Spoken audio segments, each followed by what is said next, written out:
AHURI biacara tauni-ini ya Thika maugite cigana ni cigana makiuga riu gicunji kinene kiao merekeire kuhinga mawira ni kwagagio ni maabithaa a thirikari ya kaunti.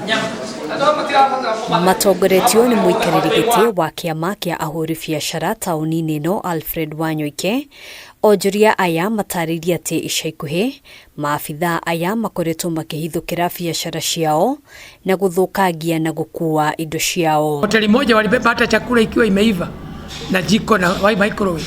So huyo mtu sasa anaendelea kuuza nini? Alifunga. So ni kusema wafanyikazi wake wakulipwa. So hiyo ndio kitu tunataka iangaliwe.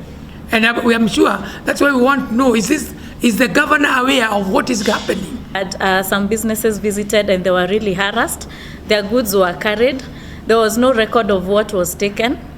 The officers are not giving identification of who they are. Onjoria aya oho magitariria uria kwambatira kwa magoti guthiete na mbere kuhatiriria biacara ciao, amwe makiambiriria kuhinga mirango. Last year there was no the inspection fee, so you knew you were only going to pay 2,000 or 1,500 for the public health. Then you just go and you find the rates have gone high.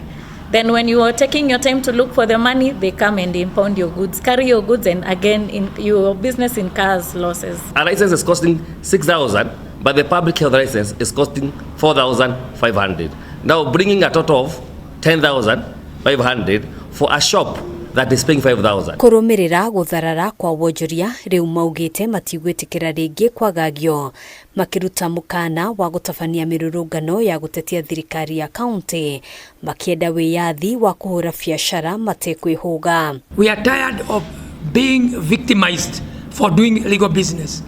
We are not going to condone anybody who is going to victimize any business person doing illegal business, instead of protecting that person and talking to that person and making sure that that person is doing business and paying his or her levies correctly and promptly. Atongoria angi a kiama giki ni makomithitie ciiko iri ikoretwo igithie na mbere makinyitanira na mugambo umwe gutashukia makinya ma gucaria kihonia na kwambatiria wonjoria tauni-ini no. The status of the economy today is very poor.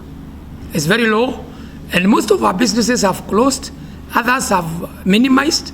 So we need an agenda where the business person is supported so that he can actually overcome and stand on his feet again. So it is high time that we receive the support of one of the partner, the county government. Because without the business community, where do they get the revenue? Hadwini hakameme TV, Jitagogina, Wawaduro.